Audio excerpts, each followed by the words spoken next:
오늘 우리에게 주시는 하나님의 말씀은 열왕기하 1장 9절에서 18절까지 말씀입니다.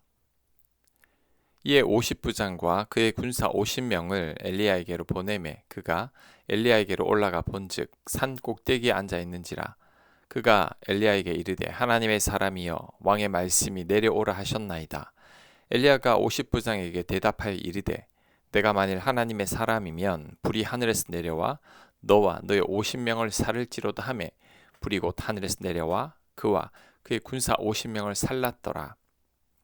왕이 다시 다른 50부장과 그의 군사 50명을 엘리야에게로 보내니 그가 엘리야에게 말하여 이르되 하나님의 사람이여 왕의 말씀이 속히 내려오라 하셨나이다 하니 엘리야가 그들에게 대답하여 이르시되 내가 만일 하나님의 사람이면 불이 하늘에서 내려와 너와 너의 50명을 살을지로다 하매 하나님의 불이 곧 하늘에서 내려와 그와 그의 군사 50명을 살랐더라.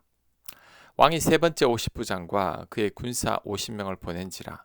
셋째 50부장이 올라가서 엘리야 앞에 이르러 그의 무릎을 꿇어 엎드려 간과에 이르되 하나님의 사람이여 원하건대 나의 생명과 당신의 종인 이 50명의 생명을 당신은 귀히 보소서. 불이 하늘에서 내려와 전번에 50부장 둘과 그의 군사 50명을 살랐거니와 나의 생명을 당신은 귀히 보소서 하매 여호와의 사자가 엘리야에게 이르되 너는 그를 두려워하지 말고 함께 내려가라 하신지라. 엘리야가 곧 일어나 그와 함께 내려와 왕에게 이르러 말하되 여호와의 말씀이 네가 사자를 보내 에그론의 신 바알세붑에게 물으려 하니 이스라엘에 그의 말을 물을 만한 하나님이 안 계심이냐? 그러므로 네가 그 올라간 침상에서 내려오지 못할지라 네가 반드시 죽으리라 하셨다 하니라. 왕이 엘리야가 전한 여호와의 말씀대로 죽고 그가 아들이 없으므로 요람이 그를 대신하여 왕이 되니 유다 왕 여호사밧의 아들 요람의 둘째 해였더라. 아시아가 행한 그 남은 사적은 모두 이스라엘 왕 역대지략에 기록되지 아니하였느냐. 아멘. 아하시야 왕은 어제 자신이 죽는다는 말을 듣자 기분이 나빴는지 군사를 보냈습니다. 보낸 목적은 아마도 자신에 대해 죽는다는 예언을 취소하라는 목적일 겁니다. 엘리야를 잡아와서 협박하려고 했던 것 같습니다. 그런데 엘리야는 불의 종이죠. 하늘에서 불을 내려서 거짓 선지자 850명을 죽였던 자가 바로 엘리야입니다. 이번에도 불을 내려서 50부장과 군사 50명을 두 번이나 죽였습니다. 엘리야에 의해 102명이나 죽은 거죠. 오늘 말씀은 좀 당혹스러운 말씀입니다. 이 사건이 우리에게 주는 교훈이 뭘까요? 첫째, 하나님의 말씀을 듣고도 깨닫지 못하는 어리석은 자가 되어서는 안 됩니다. 아시아 왕이 다쳤을 때 하나님께 물어야 했습니다. 이방 신에게 물어서는 안 됩니다. 특히 오늘 엘리야를 찾아간 것을 보면 엘리야가 어디에 있는지도 잘 알고 있었습니다. 그렇다면 하나님의 사람 엘리야에게 물어야 했습니다. 하지만 아시아 왕은 이방 신에게 물었죠. 그로 인해 하나님께서 책망과 함께 죽을 것을 말씀하셨다면 빨리 뉘우치고 회개해야 합니다. 자신의 잘못을 진심으로 반성해야 합니다. 아시아 왕의 아버지 아합은 하나님께서 책망하셨을 때 자신의 죄를 돌이켰습니다. 이런 아합을 하나님께서 긍휼히 여기서 심판을 늦추셨습니다.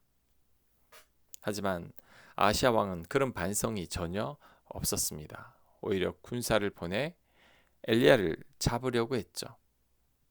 그러니 망할 수밖에 없는 겁니다. 우리는 이렇게 행동해서는 안 됩니다.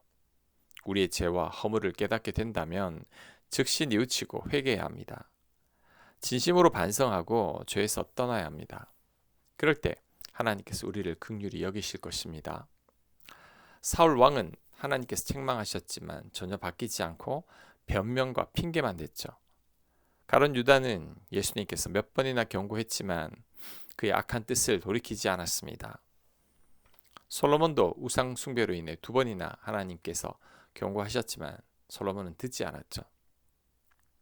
반면에 다윗은 나단 선지자가 다윗의 죄를 지적했을 때 진심으로 회개했습니다. 바울도 회심 후에는 전혀 다른 사람이 되었죠. 베드로도 예수님을 3번 부인하고 나서는 지극히 겸손한 베드로로 거듭났습니다. 우리는 아시아 왕처럼 고집 부려서는 안 됩니다. 내 죄를 깨닫게 된다면 진심으로 회개하고 죄에서 돌아서야 합니다. 회개는 뉘우치고 고치는 겁니다. 지금 어떤 하나님 말씀에 제대로 순종을 못하고 있습니까? 하나님께서 어떤 말씀으로 나를 책망하고 있습니까?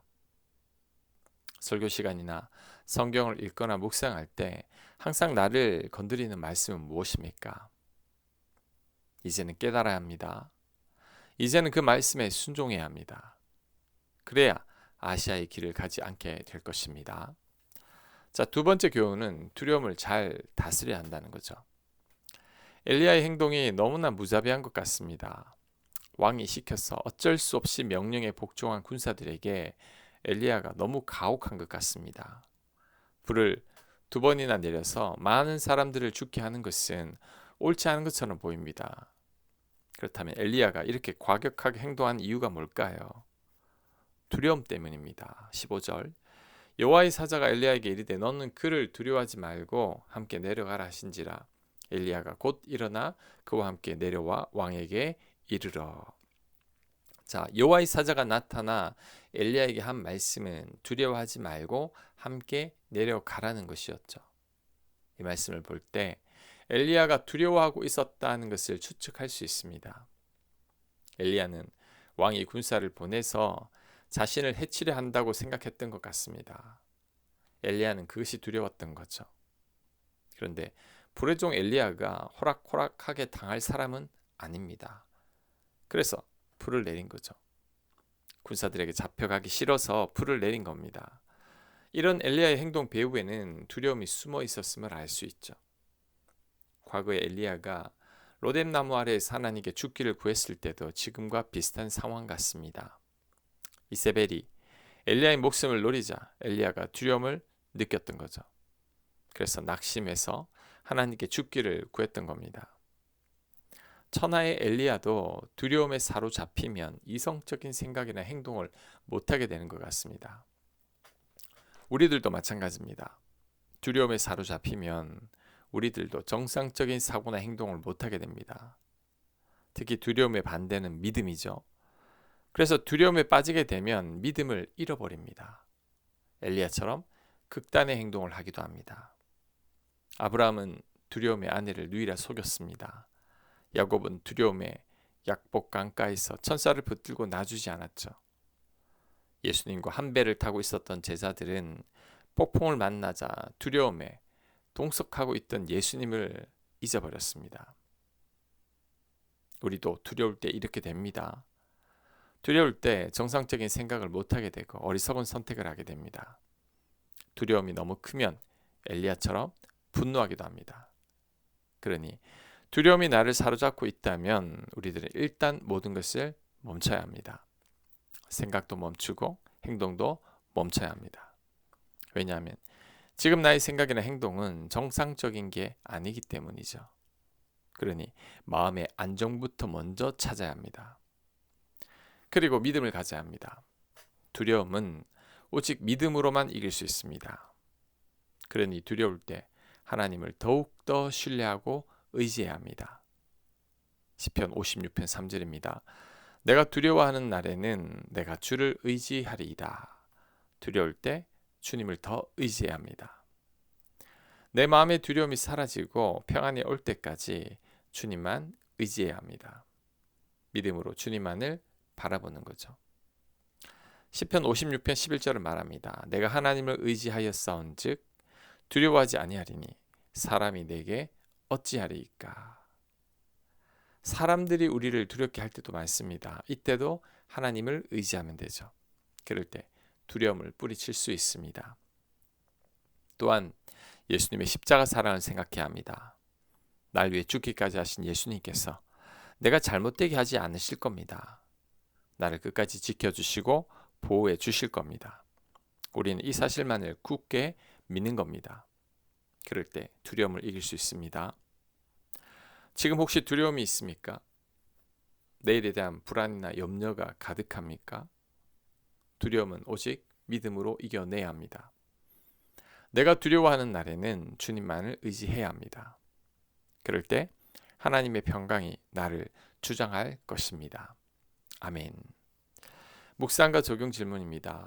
지금 무엇이 나를 두렵게 하는지 생각해 보시기 바랍니다. 어떤 사람이 나를 두렵게 하고 나에게 스트레스를 주는지 생각해 보시기 바랍니다. 하나님을 더 의지하기를 결단해 보시기 바랍니다. 기도합니다. 두려울 때 하나님만 더 의지하게 하옵소서. 불안할 때 하나님만을 더 신뢰하게 하여 주시옵소서. 예수님 이름으로 기도합니다. 아멘.